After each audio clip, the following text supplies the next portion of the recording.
الله الصمد لم يلد ولم يولد ولم يكن له كفوا أحد. بسم الله الرحمن الرحيم. قل هو الله أحد الله الصمد لم يلد ولم يولد ولم يكن له كفوا أحد. اللهم اغفر للمسلمين والمسلمات والمؤمنين والمؤمنات الأحياء منهم والأموات. تابع بيننا وبينهم بالخيرات إنك مجيب الدعوات إنك على كل شيء قدير. مل کے بس ادائے بلند صلوات.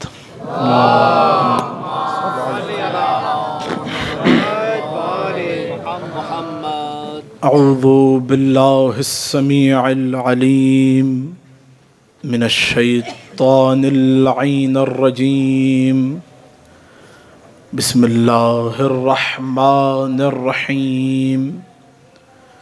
الحمد للہ الذی دلع لسان الصباح بنطق تبلجه وصرح قطع الليل المظلم بغياهب تلجلجه وأتقن صنع الفلك الدوار في مقادير تبرجه وشعشع ضياء الشمس بنور تأججه الذي دل على ذاته بذاته وتنزه عن مجانسة مخلوقاته وجل عن ملاءمة كيفياته الذي قرب من خطرات الظنون وبعد عن لحظات العيون وعلم بما كان قبل أن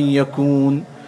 والصلاة والسلام على جميع الأنبياء والمرسلين لا سيما على أفضلهم وأشرفهم وخاتمهم الذي سمي في السماء بأحمد وفي الأرضين بأبي القاسم محمد صلى الله عليه وسلم وعلى آله الطيبين الطاهرين المعصومين المظلومين المنتجبين الأخيار واللعنة الدائمة على أعدائهم الأشرار. أما بعد فقد قال رسول الله صلى الله عليه وآله وسلم إن بطن أمك كان للإمامة وعاء صلوات.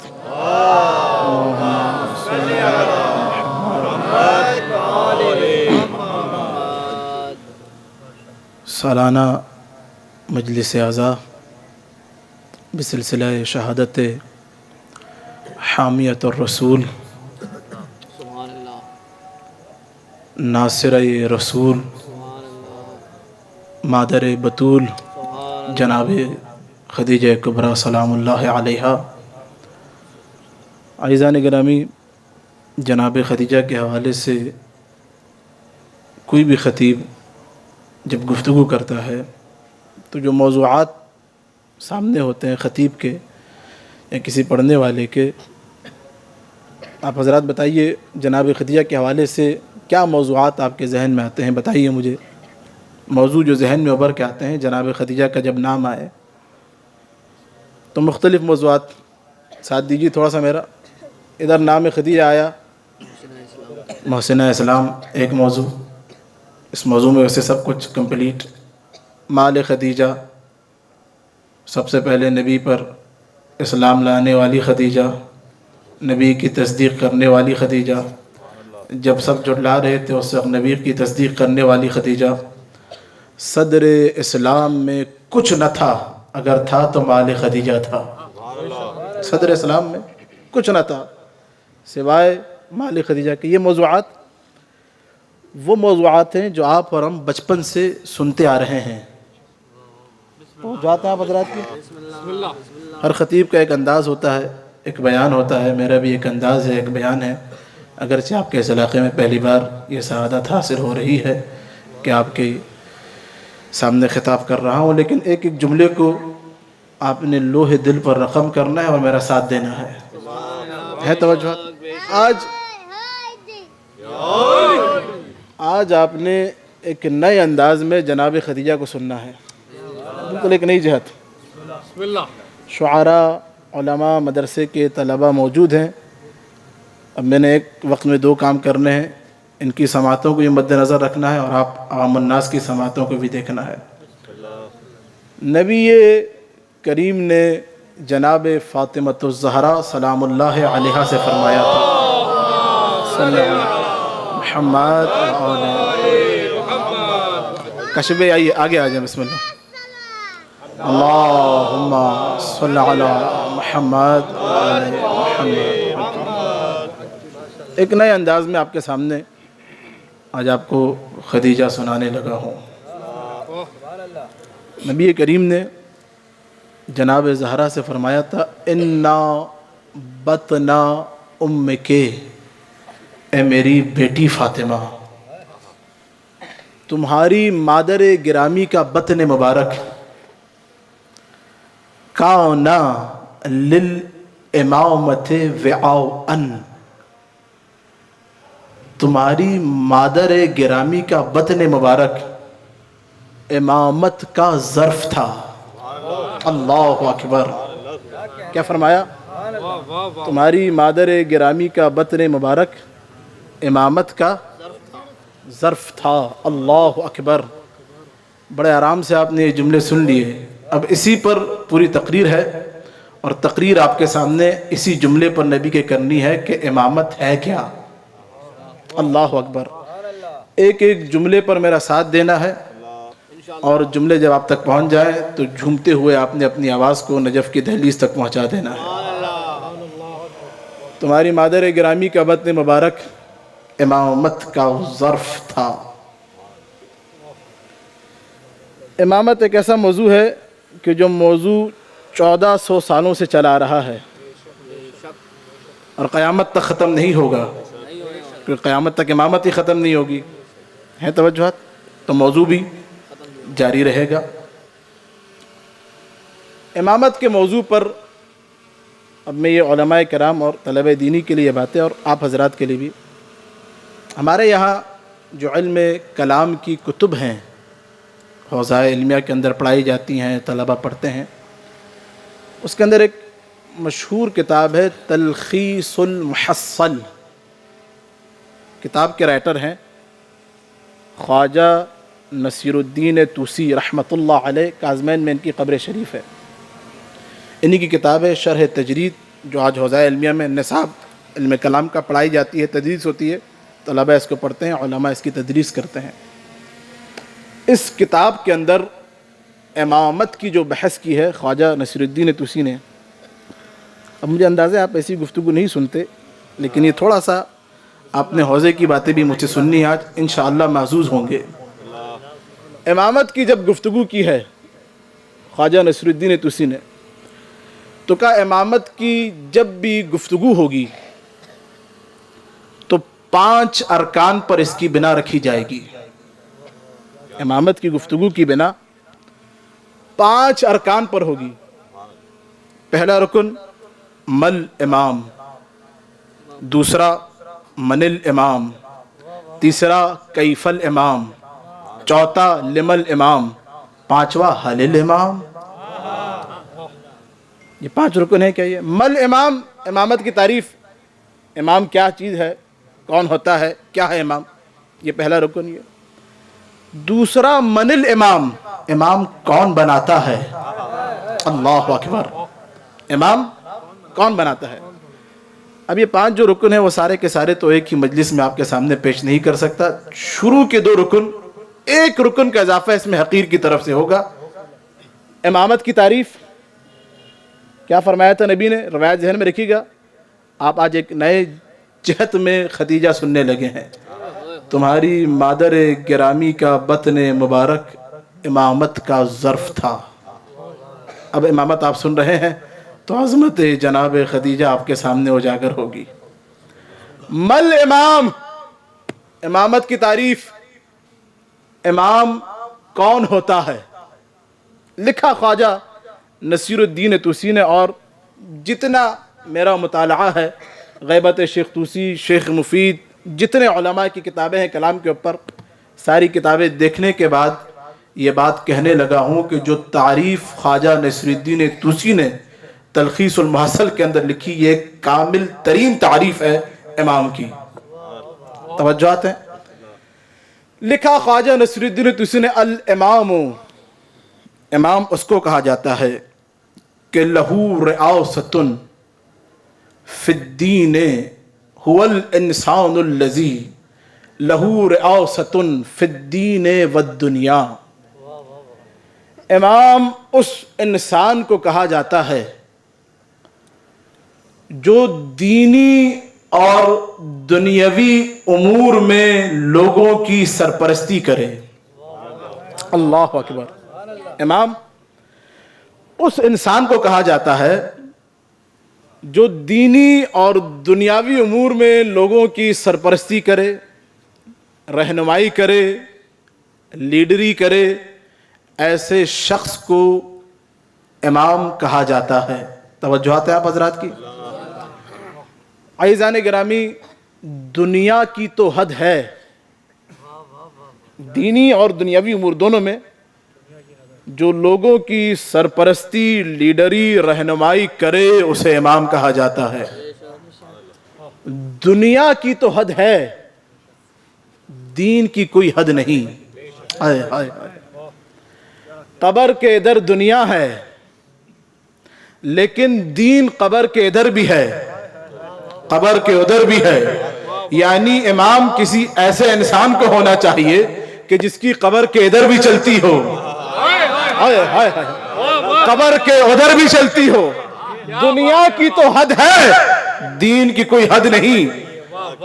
فرش بھی دین کے حصے میں آتا ہے، عرش بھی دین کے حصے میں آتا ہے۔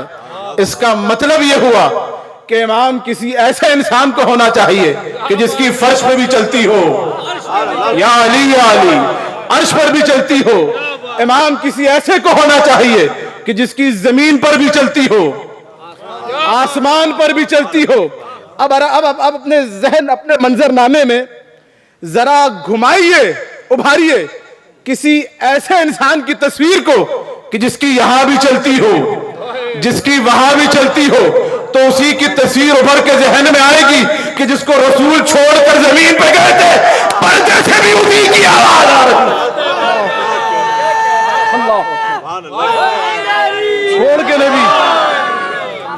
چھوڑ کے نبی زمین پہ گئے تھے، پردے کے اندر سے بھی اسی کی آواز آ رہی تھی۔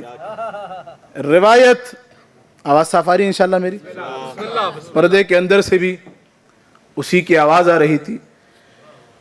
روایت کے ایک نہیں کئی حوالے ہیں، میں صرف ایک حوالہ آپ کی بیدار سماعتوں کی نظر کر رہا ہوں۔ ایک اہل سنت عظیم عالم ہے، معتبر ترین بڑا نام، کوئی اہل سنت برادران موجود ہیں یہاں پہ، خدا ان کو شاد و آباد رکھے۔ کوئی اہل سنت اس دور کا عالم اس نام کو رد نہیں کر سکتا، ان کی کتابوں کو رد نہیں کر سکتا۔ مکہ میں پیدائش ہے، مکہ میں انتقال ہے، نام ہے محمد ابن موفق مکی۔ مکہ کے اندر پیدائش، مکہ کے اندر انتقال۔ کتاب لکھی مناقب خوارزمی، خطیب خوارزمی لقب ہے ان کا، لقب پایا تھا یہ، بڑے نامور خطیب۔ اسی کتاب کے اندر روایت نقل کی کہ نبی کریم، توجہات ہیں آپ حضرات کی؟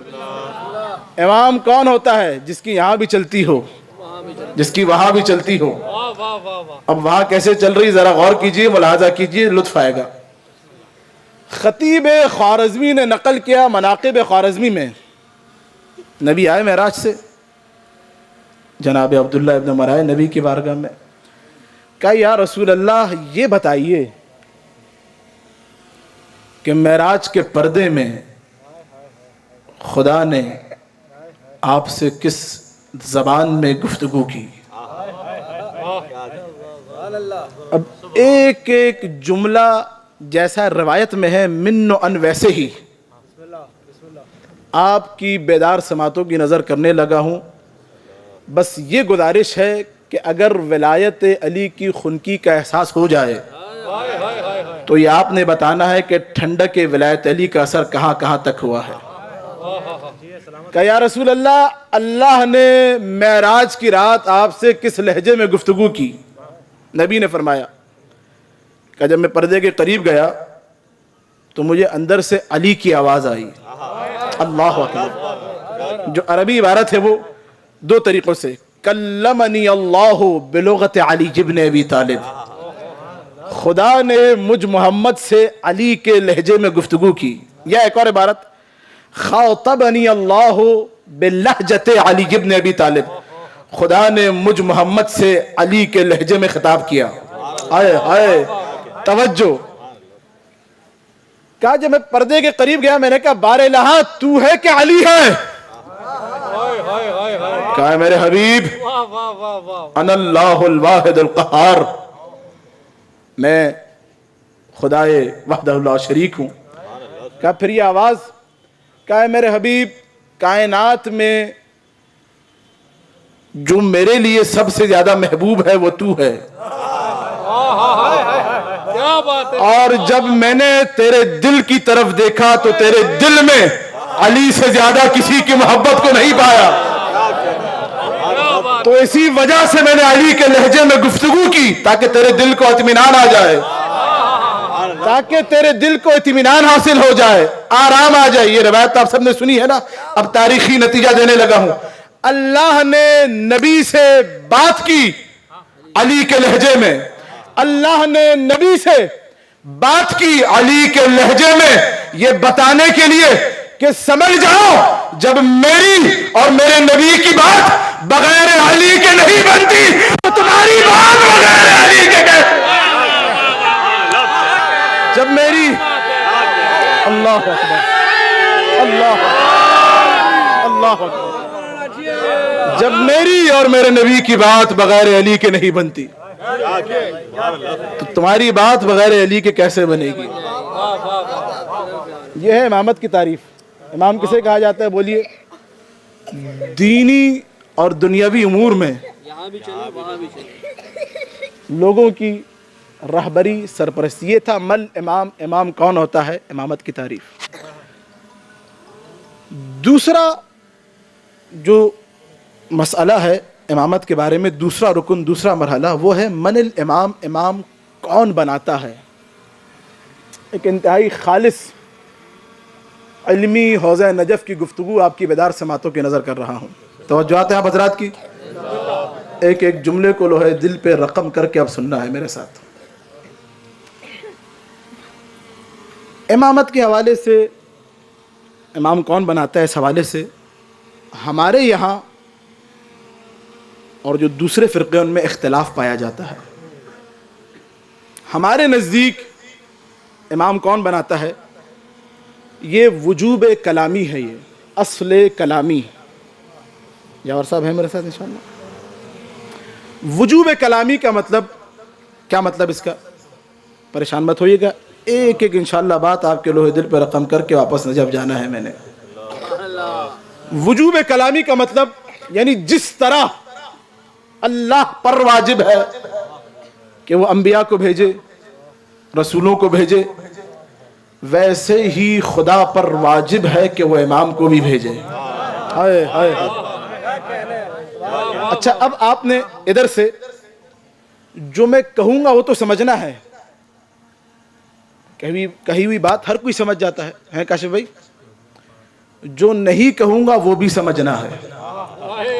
مزہ تو تب ہے جب نہ کہی ہوئی بات آپ سمجھ جائیں۔ سلامت رہیے۔ ہمارے یہاں امامت وجوب کلامی، یعنی جس طرح خدا پر واجب ہے کہ وہ انبیاء کو بھیجے، رسولوں کو بھیجے، ویسے ہی امام پر ہی واجب، اللہ پر ہی واجب ہے کہ وہ امام کو بھی بھیجے۔ ہمارے بھائیوں کے نزدیک امامت وجوب کلامی نہیں، وجوب فقہی ہے۔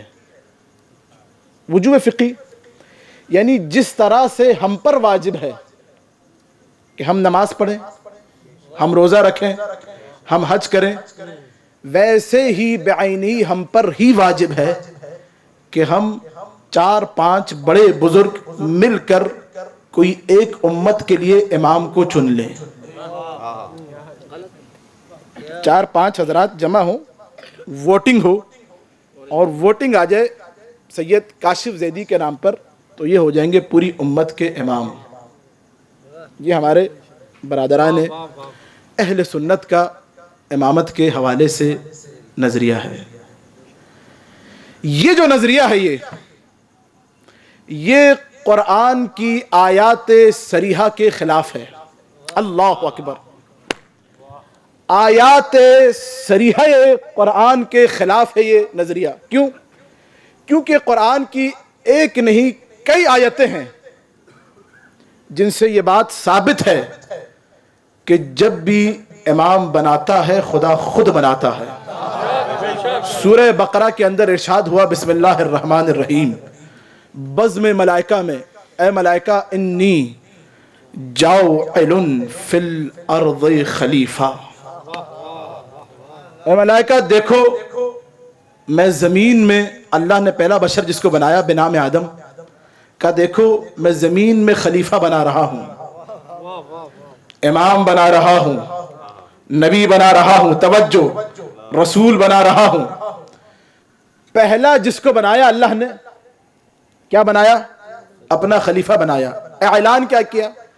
میں خلیفہ بنا رہا ہوں, میں امام بنا رہا ہوں, اور قیامت تک میں ہی بناؤں گا.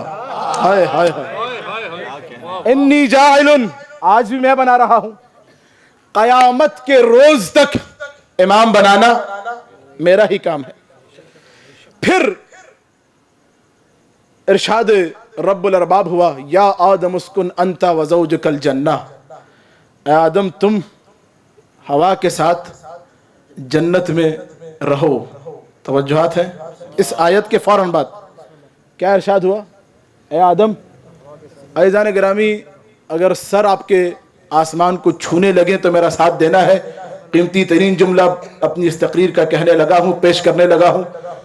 کیا کہا؟ اے آدم اپنی زوجہ کے ساتھ جنت میں رہو. یعنی خدا جس کو چنتا ہے جنت کو اسی سے منسوب کر دیتا ہے. ہائے ہائے ہائے. جنت کو اسی سے منسوب کر دیتا ہے. نہیں سنا آپ لوگوں نے میدان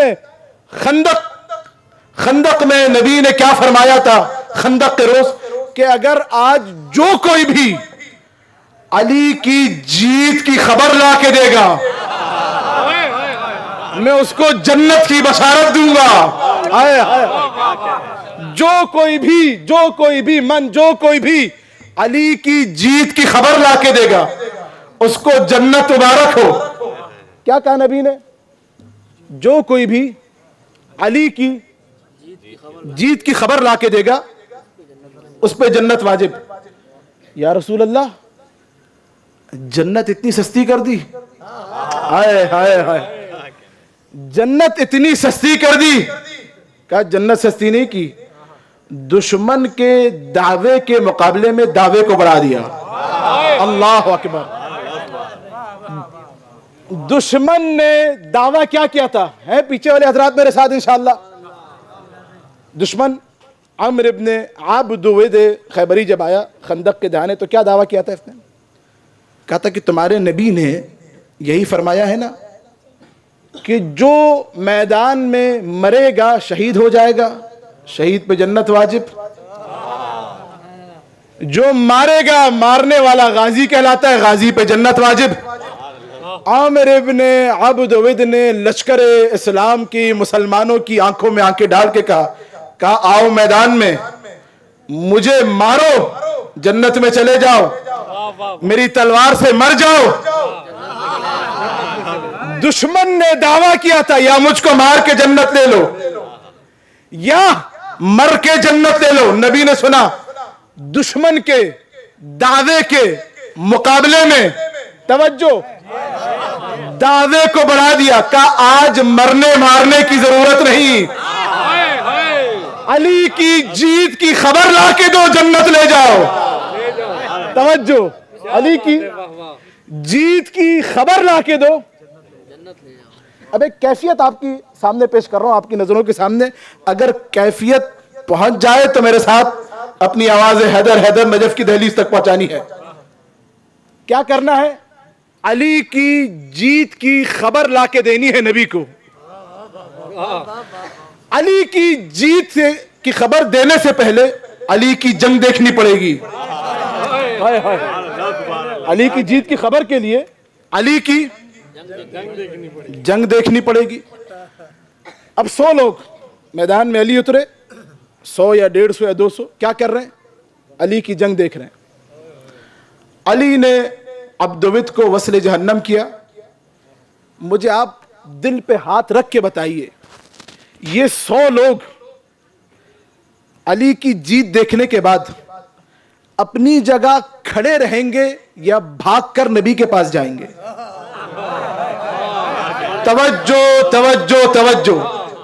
یہ 100 لوگ جو علی کی جیت دیکھ رہے تھے ابھی تک، جیسے ہی علی جیتے کھڑے رہیں گے یا بھاگیں گے؟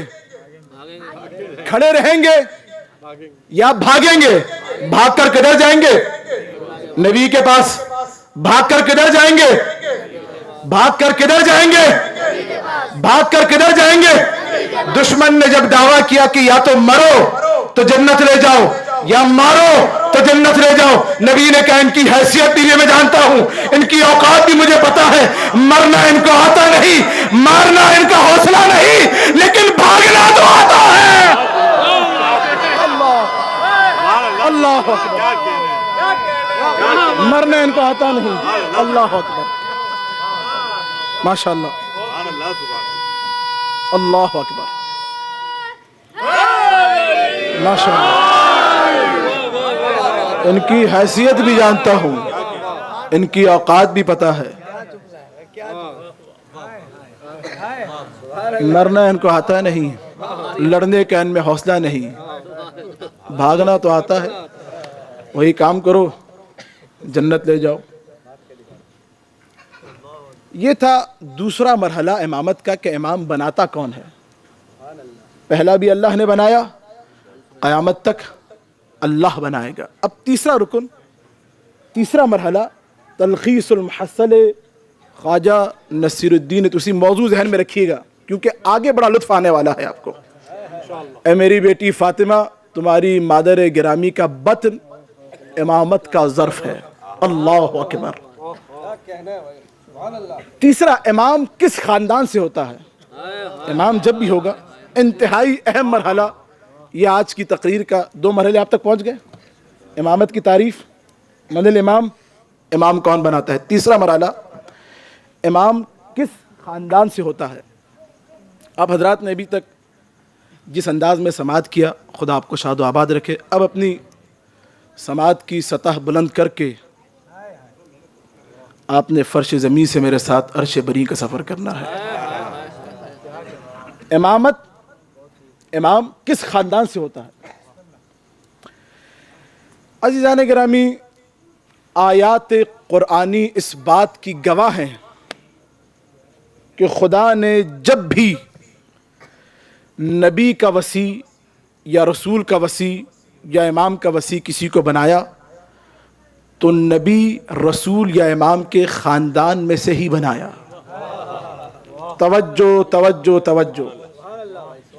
جب بھی خدا نے وصایت دی ہے رسولوں کے لیے یا نبیوں کے لیے یا اماموں کے لیے، تو وصایت کو انبیاء رسول کے خاندان میں ہی رکھا. توجہات ہیں، خاندان میں ہی رکھا.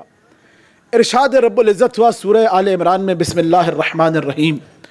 ان اللہ اصطفیٰ آدم ونوحا وآل ابراہیم وآل عمران علی العالمین. اس آیت میں بھی خدا خلافت اور وصایت کے لیے ذریت کا تذکرہ کر رہا ہے کہ ہم نے ابراہیم کی ذریت میں، آل میں امامت کو رکھا، عمران کی آل میں امامت کو رکھا. پھر آواز قدرت آئی سورہ حدید کے اندر، بسم اللہ الرحمن الرحیم. وَلَقَدْ أَرْسَلْنَا نُوحًا وَإِبْرَاهِيمَ وَجَعَلْنَا فِي ذُرِّيَّتِهِمْ النُّبُوَّةَ وَالْكِتَابَ. اور ہم نے نوح کو اور ابراہیم کو رسول بنا کے بھیجا اور نوح کی اور ابراہیم کی ذریت میں نبوت کو رکھا. اللہ اکبر. پھر آواز قدرت آئی سورہ عنکبوت میں, بسم اللہ الرحمن الرحیم, وَوَهَبْنَا لَهُ إِسْحَاقَ وَيَعْقُوبَ وَجَعَلْنَا فِي ذُرِّيَّتِهِ النُّبُوَّةَ وَالْكِتَابَ, اور ہم نے ابراہیم کو اسحاق جیسا بیٹا عطا کیا, یعقوب جیسا پوتا عطا کیا, اور ابراہیم کی ذریت میں ہی ہم نے نبوت کو بھی رکھا, کتاب کو بھی رکھا. پھر آواز قدرت آئی سورہ انعام کے اندر, بسم اللہ الرحمن الرحیم, وَجَعَلْنَا نُوحًا مِّن قَبْلُ, اور ہم نے ابراہیم سے پہلے امامت کے لیے نوح کو چنا تھا. پھر خدا نے اس آیت کے بعد سارے انبیاء کی ایک فہرست بتائی, سلیمان, موسیٰ, عیسیٰ, داؤد, ایوب, یوسف, ادریس, اسماعیل, اسحاق, ان سب کے نام بتانے کے بعد آواز قدرت آئی, وَمِنْ آبَائِهِمْ وَذُرِّيَّاتِهِمْ وَجَعَلْنَاهُمْ وَهَدَيْنَاهُمْ إِلَىٰ صِرَاطٍ مُسْتَقِيمٍ. اور یہ جتنے کے جتنے ہیں, یا تو وصایت کو ہم نے ان کے بیٹوں میں رکھا, یا ان کے بھائیوں میں رکھا, یا ان کے بیٹوں میں رکھا, یا ان کے بھائیوں میں رکھا. یہ تھی آیات قرآنی. اب آئیے تاریخ کے اوراق کی طرف. ہم نے جب تاریخ کھول کے دیکھا تو کیا دیکھا کہ خدا نے آدم کا وسیع آدم کے بیٹے شیش کو بنایا, شیش کا وسیع شیش کے بیٹے انوش کو بنایا, انوش کا وسیع انوش کے بیٹے قیدان کو بنایا, قیدان کا وسیع قیدان کے بیٹے شبان کو بنایا, شبان کا وسیع شبان کے بیٹے مہلس کو بنایا, مہلس کے وسیع مہلس کے بیٹے اسماعیل کو بنایا, اسماعیل کا وسیع اسماعیل کے بیٹے اسحاق کو بنایا, اسحاق کا وسیع اسحاق کے بیٹے ادریس کو بنایا. اور جب بات آئی موسیٰ کے وسیع کی تو کہا ہم نے موسیٰ کا وسیع ہارون کو بنایا, موسیٰ کا وسیع ہارون کو بنایا. اب اگر آپ سے کوئی یہ پوچھے کہ آخری نبی کا بھائی کہاں ہے, بیٹے کہاں ہے, تو اس سے کہیے گا سقیفائی اندھیرے سے نکل, مباہلے کے میدان میں آ, پیچھے پیچھے بھائی چل رہا ہے, آگے آگے بیٹے.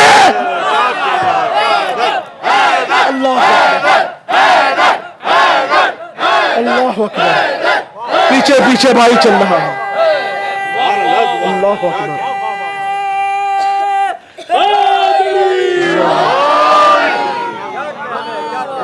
آیات قرآنی کو دیکھا تو آیات قرآنی سے ثابت ہوا کہ خدا نے انبیاء کا وسیع انبیاء کی ذریت میں رکھا.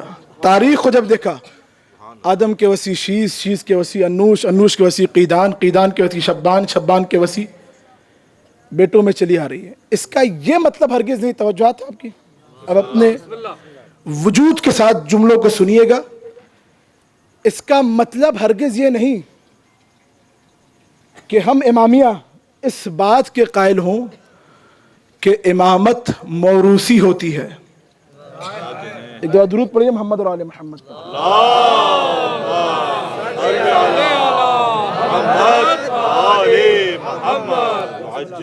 ہم اس بات کے قائل نہیں کہ خدا امامت رشتہ داروں میں رکھتا ہے, بلکہ ہم اس بات کے قائل ہیں خدا نے رشتہ داروں کو اس قابل بنایا ہے. ہم علی کو اس لیے امام نہیں مانتے کہ علی نبی کے بھائی ہیں. جملہ آرام سے کہوں گا, طاقت لگا کے سننا ہے آپ نے. ہم علی کو امام اس لیے مانتے ہیں کہ امامت ججتی ہی علی پر ہے. ایمانداری سے بتائیے مجھے, ایمانداری سے بتائیے امام کسے ہونا چاہیے؟ میدان میں علم پھینک کر بھاگ جانے والے کو یا پتھر پر علم کو گاڑنے والے کو؟ کسے امام ہونا چاہیے؟ ماشاءاللہ.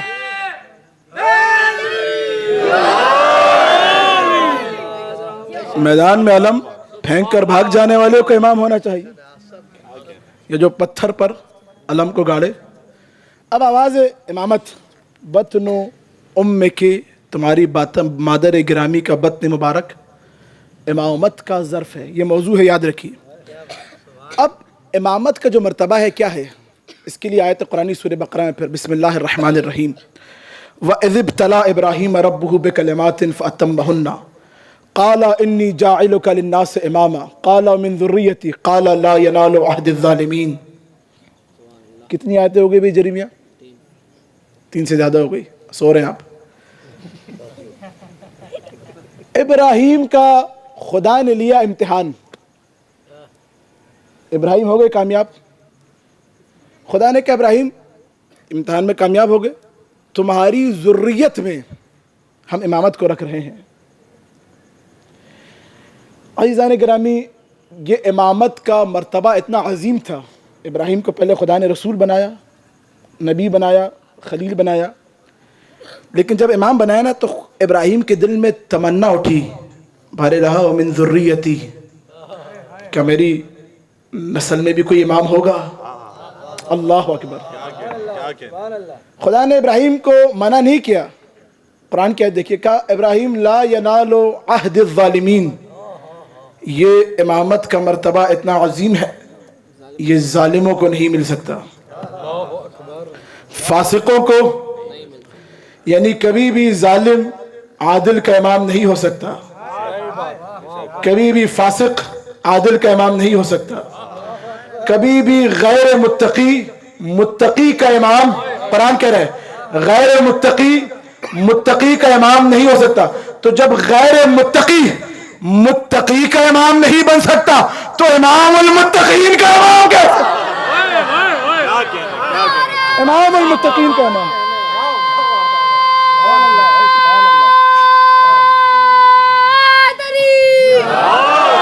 جب غیر متقی کا امام نہیں ہو سکتا. اب قرآن کی آیتیں دیکھیے, اس کے بعد کی جو آیتیں ہیں, وَجَّعَلَهَا, خدا نے انکار نہیں کیا, کہا وَجَّعَلَهَا كَلِمَةً بَاقِيَةً فِي عَقِبِهِ, ہم نے ابراہیم کی, عقب بولتے نسل کو, ہم نے ابراہیم کی نسل میں کلمے کو رکھا. ابراہیم نے تمنا کی تھی امامت کی, آواز قدرت آئی, ہم نے ابراہیم کی نسل میں کلمے کو رکھا. مفسرین نے لکھا, سنی شیعہ, کہ کلمے سے مراد ہے امامت. اب آپ نے اور ہم نے مسلمانوں نے جھوم جھوم کے قرآن نہیں پڑھنا, قرآن کو پڑھنا ہے, سمجھنا ہے, پھر جھومنا ہے. توجہ توجہ. اب ہم نے دیکھنا ہے کہ کلمہ خدا نے کس خاندان میں رکھا ہے. جب وہ خاندان سامنے آ جائے گا تو پتہ چل جائے گا امامت کس خاندان میں ہے. آواز قدرت آئی قرآن کے اندر, بسم اللہ الرحمن الرحیم, الم ترا کیف ضرب اللہ مثلا کلمۃ طیبۃ کشجرۃ طیبہ اصلها ثابت وفرعها فی السماء. اے میرے حبیب, کیا تم دیکھتے نہیں ہو کہ خدا نے کیسے کلمہ طیبہ کا نمونہ بنایا شجرہ طیبہ کو. بہرحال شجرہ طیبہ ہے کیا؟ کہ شجرہ طیبہ کی پہچان یہ ہے کہ شاخیں جڑ زمین میں ہے, شاخیں آسمان میں ہے. کیا کہا؟ جڑ زمین میں, شاخیں آسمان میں. ہم نے ڈھونڈنا ہے, مسلمانوں نے, شجرہ طیبہ کو. کیوں ڈھونڈنا ہے؟ کیونکہ شجرہ طیبہ میں ہی خدا نے کلمہ طیبہ کو رکھا ہے. اللہ اکبر. شجرہ طیبہ میں ہی خدا نے کلمہ طیبہ کو رکھا ہے. اب اگر شجرہ طیبہ آپ تک پہنچ جائے, شجرہ طیبہ بتانے نہیں, میری طرف دیکھیے, توجہ, دکھانے جا رہا ہوں آپ کو شجرہ طیبہ, اور اگر شجرہ طیبہ آپ نے دیکھنا ہے تو احسان آباد سے نکل کر سیدھا چلیے زمین کے بیچ میں کعبہ ہے, بت بھرے ہوئے ہیں. نبی نے کہا یا علی ان بتوں کو توڑنا ہے.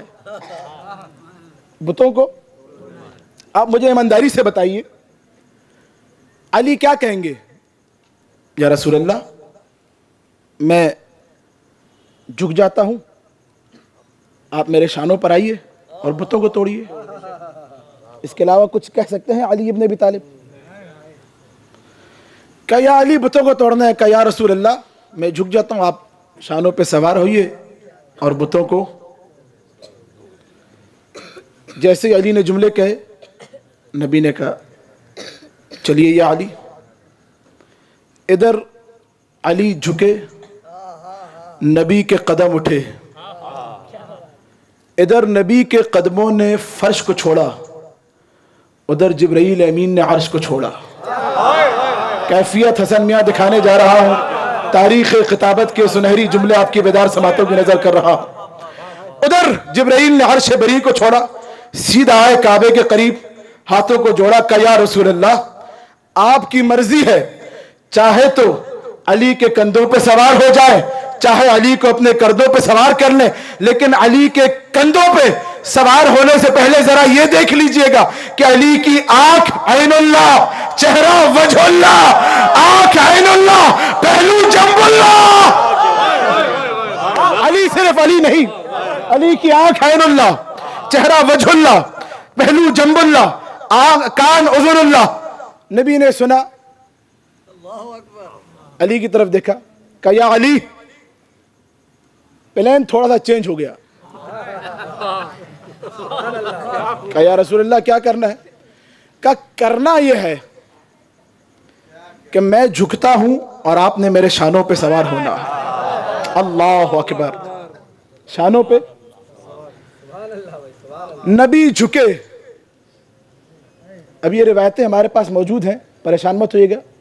آپ حرم میں, میں نے پڑھنا نہیں تھا, ذہن میں آگے, حرم میں امیر المومنین کی زیارت کو جائیں گے تو جب آپ, جو سر کا مقام ہے مولا متقیان, خدا سب کو زیارت نصیب فرمائے, اسی سال نصیب فرمائے, آئیں گے تو وہاں پہ اوپر کی طرف ایک رباعی لکھی ہوئی ہے عربی میں, عربی ایک بڑے شاعر کی, مولا کی شان میں. اس کا میں ترجمہ کر دیتا ہوں, یاور میاں اس کو آپ شعر میں بعد میں باندھ دیجئے گا.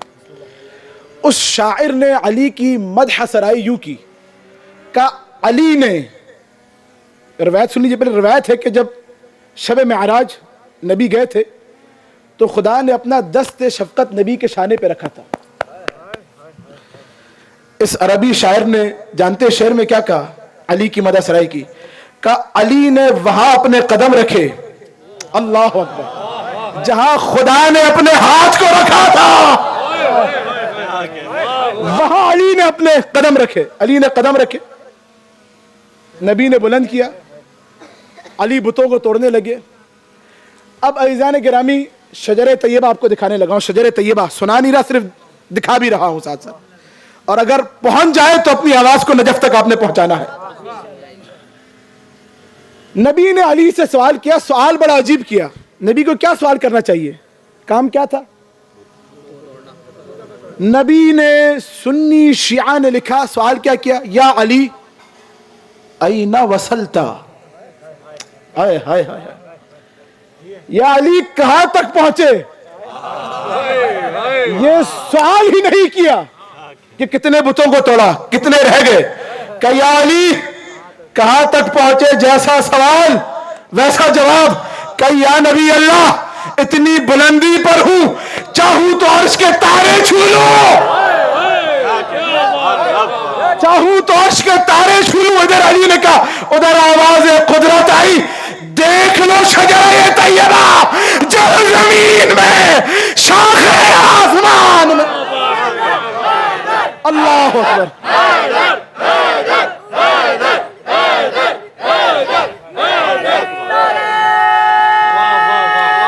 ٹشو لا کے جل زمین میں. کاشف بھائی تھکے تو نہیں ہے؟ آدھے گھنٹے کی زحمت ہے میرے ساتھ, کیونکہ موضوع پر آنا ہے اپنے. میں نے, پریشان مت ہوئیے گا. یہ راتیں ہیں بھی اسی لیے کہ ہم ذکر محمد اور آل محمد اور اس ہستی کا ذکر کریں کہ جس کا ہم سب نے نمک کھایا ہے. اگر مال خدیجہ نہ ہوتا تو آج نہ کلمہ ہوتا, نہ نبوت ہوتی, نہ امامت ہوتی. کہ دیکھ لو شجرہ طیبہ جڑ زمین میں, شاخ آسمان میں. رسول نے کہا انا اصلھا وعلی فرعھا, میں اس شجرے کی جڑ ہوں, علی شاخ ہے. فمن تمسک بہا, جو کوئی بھی شاخ سے متمسک ہو جائے, نجات پا جائے گا. جو کوئی بھی شاخ کو چھوڑ دے, توجہ آخری فرد تک, ہلاک ہو جائے گا. شاخ کو تھامے رکھا نہیں ہے میرے ساتھ, کامیاب ہو جائے گا. شاخ کو چھوڑ دیا, یہ کیا ہے بتائی؟ درخت. مجھے آپ ایمانداری سے بتائیے، سارے کراچی والے یہاں موجود ہیں، کوئی بھی پتا جب شاخ سے ٹوٹ جائے کیا ہرا بھرا رہتا ہے؟ بتائیے، جو پیچھے بیٹھے ہیں، پتا شاخ سے ٹوٹ کر کیا ہرا بھرا رہ سکتا ہے؟ کیا نبی نے شاخ کو تھامے رکھا نجات پا جاؤ گے، شاخ کو چھوڑ دیا؟ اچھا اب مجھے ایمانداری سے یا اور میں آپ کے لیے جملے قیمتی ترین عرض کر رہا ہوں، شعراء موجود ہے، ذیشان بھائی موجود ہے، ان کی بیدار سماعتوں کی نظر، پتا شاخ سے ٹوٹ کر جڑ میں گر جائے، جڑ میں گر جائے، جڑ میں، شاخ سے ٹوٹا جڑ میں گر جائے، جڑ میں گر کر بتائیے کیا پتا ہرا بھرا رہ سکتا ہے؟ مجھے دیکھیے، چھوڑ دیجئے کیمرہ مین کو، شاخ سے ٹوٹا جڑ میں گرا، اب کیا ہرا بھرا رہ سکتا ہے؟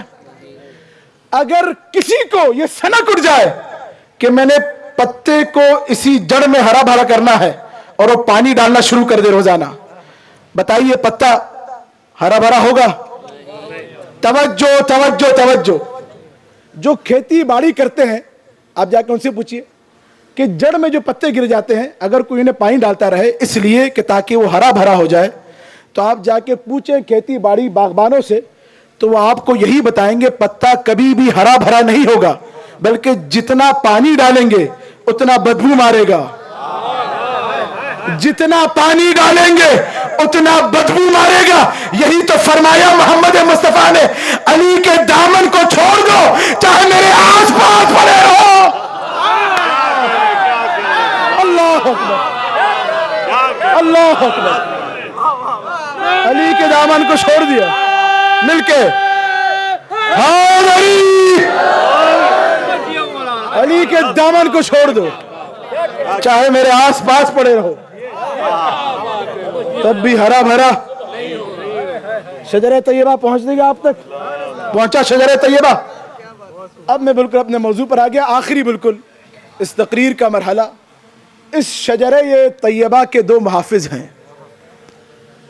شجرہ طیبہ آپ کو نظر آیا؟ جڑ زمین میں، شاخ آسمان میں، لیکن اس شجرہ طیبہ کے دو باغبان ہیں،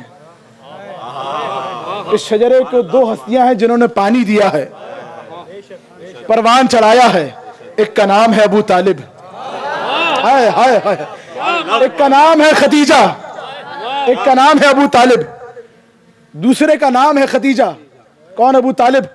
محسن اسلام ابو طالب، محسن رسالت ابو طالب، محسن رسول ابو طالب، محسن نبی ابو طالب، محسن نبوت ابو طالب، محسن امام ابو طالب، محسن امامت ابو طالب۔ کون خدیجہ؟ طہارت کی ملکہ خدیجہ، شرافت کی ملکہ خدیجہ، صداقت کی ملکہ خدیجہ، ملکۃ العرب خدیجہ۔ اب باتیں بہت ساری تھی، انشاءاللہ جب محرم میں آئیں گے تب آپ اس کا جو اگلے مراحل ہیں وہ سنیے گا۔ میں گفتگو کا بالکل آخری مرحلے میں، کیا کہا نبی نے؟ اے میری بیٹی فاطمہ، تمہاری مادر کے بطن مبارک کو خدا نے امامت کا ظرف بنایا۔ توجہات ہیں؟ سب سے عظیم مرتبہ ہے خدا کی بارگاہ میں امامت کا۔ ابراہیم جس کی تمنا کر رہے ہیں، آئے آئے آئے، موسیٰ جیسا نبی جس کی تمنا کر رہا ہے، عیسیٰ جیسا نبی جس کی تمنا کر رہا ہے۔ اس شجرہ طیبہ کو پروان چڑھایا ہے جناب خدیجہ کبریٰ سلام اللہ علیہا نے۔ کیسے کیسے کیسے جناب خدیجہ امامت کا ظرف ہے یہ پہنچانا آپ تک، یہی موضوع تھا میرا۔ 3 دن تک طبری نے لکھا، بحار الانوار میں علامہ مجلسی نے لکھا، الصحیح من سیرت النبی العظم میں سید جعفر مرتضی عاملی نے لکھا۔ یہ میں نام نہیں دے رہا، یہ کتابیں میری جیب میں موجود ہیں توجہات۔ 3 دن تک مکے میں جملے انتہائی نزاکت کے ساتھ کہوں گا، سمجھنا آپ کا کام ہے۔ 3 دن تک مکے میں خدیجہ کا مال چوری ہوتا رہا۔ یہ جملہ ہی کافی تھا سمجھنے والوں کے لیے۔ 3 دن تک مکے میں ملکۃ العرب کا مال چوری ہوتا رہا۔ مال کیسا تھا؟ دولت ایسی تھی. ایک کتاب ہے فارسی میں حامیۃ الرسول, حامیہ یعنی کہ نبی کی حفاظت کرنے والی. آج بھی آپ عرب میں آئے تو وہاں پہ محامی بولتے ہیں, یعنی کہ حفاظت, باڈی گارڈ کو محامی, اسی سے حامیۃ الرسول, نبی کی باڈی گارڈ, نبی کی جس نے حفاظت کی ہو. اللہ اکبر, توجہات ہیں آپ حضرات. اس کے اندر یہ بات موجود ہے. اتنی دولت تھی جناب خدیجہ کے پاس کہ جب قافلہ نکلتا تھا, یمن میں پہلا اونٹ داخل ہو رہا ہوتا تھا, مکہ سے آخری اونٹ نکل رہا ہوتا تھا. اللہ اکبر, اللہ اکبر. 3 دن تک مکہ کے چور بڑے نامور چور, دنیا میں قیامت آنے تک ایسے چور دوبارہ کہیں پیدا نہیں ہوں گے. 3 دن تک مکہ میں یہ چور خدیجہ کے مال کو چراتے رہے. جناب خدیجہ نے حجاب زیب تن کیا, نکلی گھر سے, آئی ابو طالب کے ڈیرے پر. اللہ اکبر. 7 غلام کو لیا میسرہ کو. باتیں بہت طویل ہیں, تاریخ سنا رہا ہوں. قرآن سن لیا, روایتیں سن لیا آپ نے, ہے میرے ساتھ انشاءاللہ؟ پریشان تو نہیں ہے؟ لنگر ہم ساتھ بیٹھ کے کریں گے. اس سے پہلے ایک مجلس ایسی ہو جائے کہ آپ سارا سال یاد رکھیں کہ واقعاً کوئی نجف سے آیا ہے. آئی جناب ابو طالب کے پاس, کہا کہ اے سردار بطھا.